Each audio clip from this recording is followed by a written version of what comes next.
So we got to talk about Jasmine Crash Out Crockett because yeah, it's most definitely crashing for her. Okay? We got some new polls, Senate polls based on Jasmine Crockett running against Democrats as well as against Republicans, and I think you'll find it quite interesting. So with that being said, make sure you guys hit that like button, okay? Subscribe if you are new, and let's dive in. Texas Democrats are all abuzz today. The Dallas Congresswoman Jasmine Crockett may run for the United States Senate over the weekend. She said that she's actually closer to a yes than a no, so she gave us a hint. Ion Politics reporter Jack Fink in the newsroom today. Her decision, though, when we look at the calendar, is coming down to the wire. Well, it is, Doug, because the filing deadline is 1 week from today. So that means the Congresswoman will have to make her announcement or at least file her campaign paperwork about what she's going to do before next Monday at 6 p.m. This isn't about me. None of this should be about any individual. That was Dallas Congresswoman Jasmine Crockett nearly 2 weeks ago about the potential for her to enter the Democratic primary for U.S. Senate and join former Congressman Colin Allred of Dallas and State Representative James Tallarico of Austin.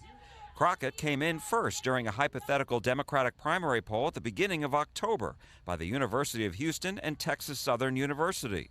She told me she was waiting for her own polling results to return and was looking beyond the primary and focused on the general election against the Republicans, either incumbent John Cornyn, Attorney General Ken Paxton, or Congressman Wesley Hunt of Houston. Obviously, I would run and run hard, but the trends are clear as it relates to a primary. I am most concerned about who is best suited in the general election and not running a general election and saying, oh, we're going to get all these Republicans to cross over. I don't believe in this mythical crossover. I think that's the only way that we win in Texas is if we have a candidate that can add to the electorate. SMU political science professor Matthew Wilson says Crockett would be a force for Allred and Tallarico to reckon with in the primary, but not an automatic winner. If I were her, take it for granted that she would win the Democratic primary. I mean, certainly she's going to be a viable contender, but there are other viable contenders who have already thrown their hats in the ring. As for the general election, Wilson says Crockett may believe the only way she can win is by attracting new people to the polls and expanding the electorate, but that the other Democratic Senate candidates may believe they can win by attracting Republicans and independents. Both Allred and Tallarico, I think, would press very vigorously electability arguments against Jasmine Crockett, I think. Aside from Congresswoman Crockett, some candidates running for Congress, like Democrats Julie Johnson and Mark Vesey and others, are also waiting for the U.S. Supreme Court to take further action on whether to allow the 2025 congressional maps for next year's midterm elections. The 2025 maps that could give Republicans as many as 5 new seats in Texas have been reinstated temporarily by Justice Samuel Alito. Yeah, I talked about that the other day as well. Shout out to Samuel Alito. Yes, sir. So, yeah. And now I want to play the clip of Jasmine Crockett actually talking about her announcement. And then we're going to get into some of these numbers because, they're pretty great, at least for us.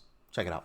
Data is only one part of the equation. You have to be able to execute. And the state is 30 million people. It's a $100 million race. As well as, you know, we need to be able to take advantage of the fact that the Republicans are fighting right now and they may have to go to a runoff. And we also need to make sure we have what I consider to be a strong slate. People that can also raise money, people that also have kind of different groups of people that are attracted to them. And so it's more so logistical than anything at this point in time.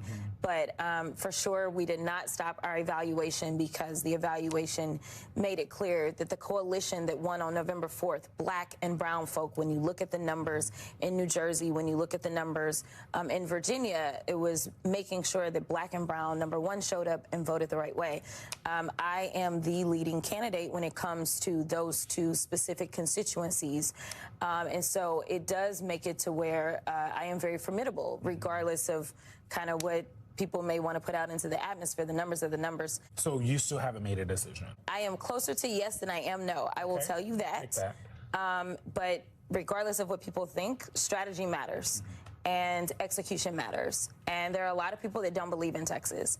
And so for me, If I am going to tell people that they need to believe in Texas, I need to not only have numbers on a piece of paper, I need to be able to tell them this is exactly how we're going to get there.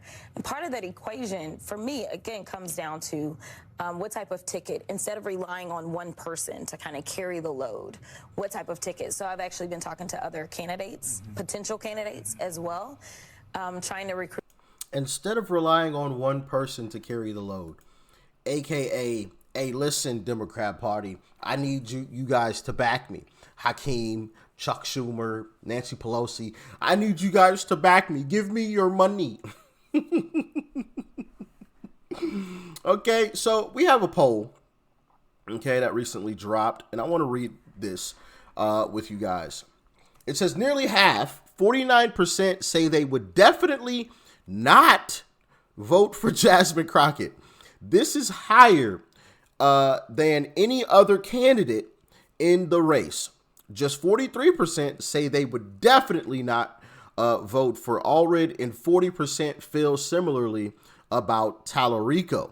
On the Republican side, 44% say they would definitely not.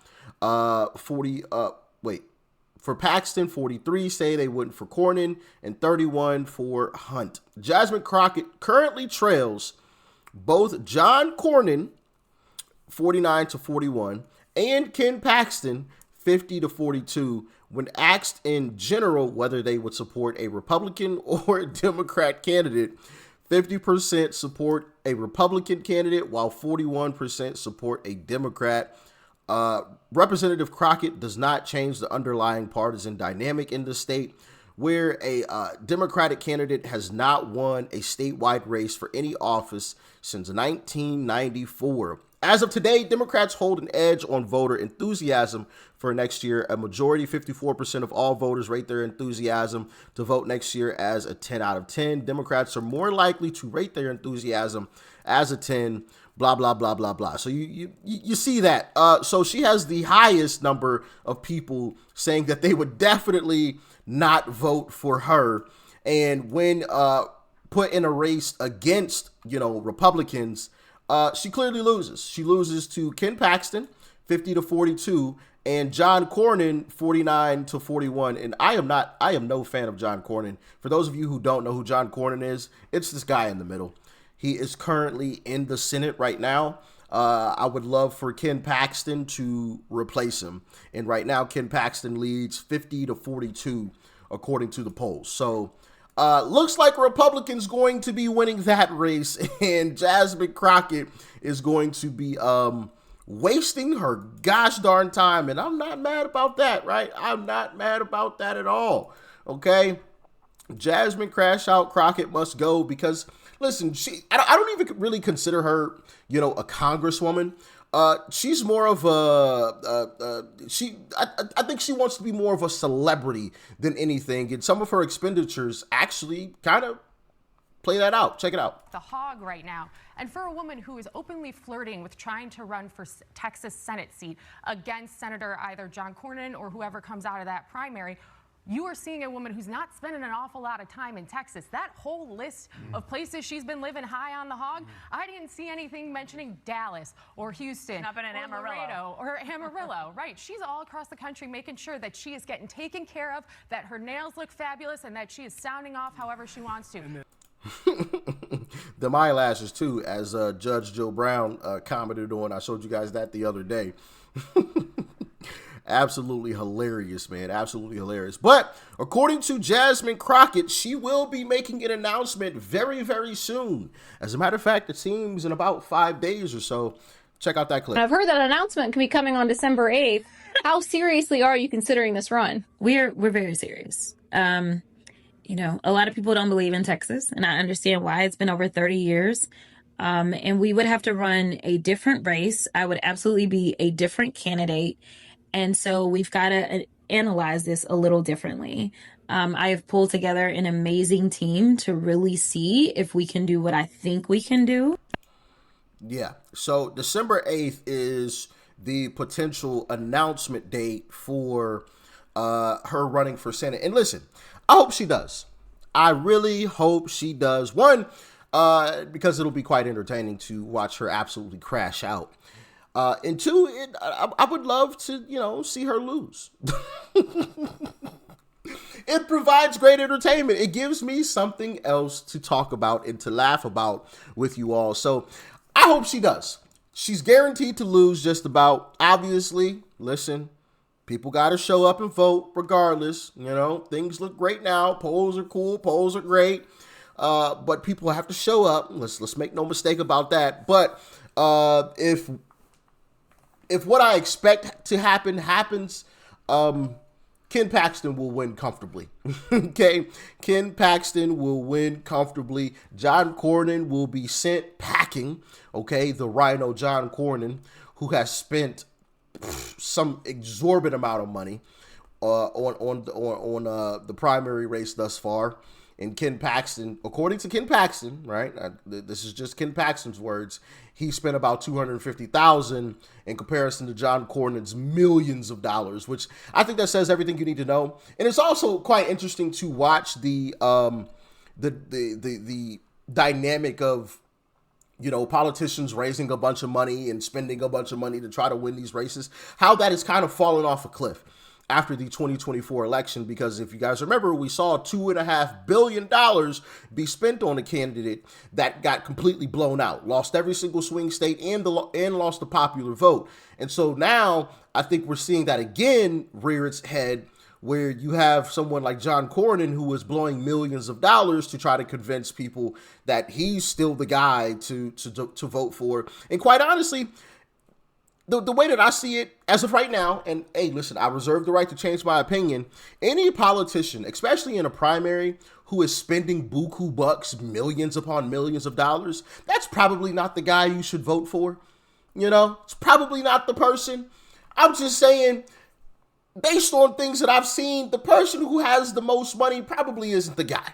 You should probably go the opposite direction, because why are they spending so much money to try to convince you to vote for them?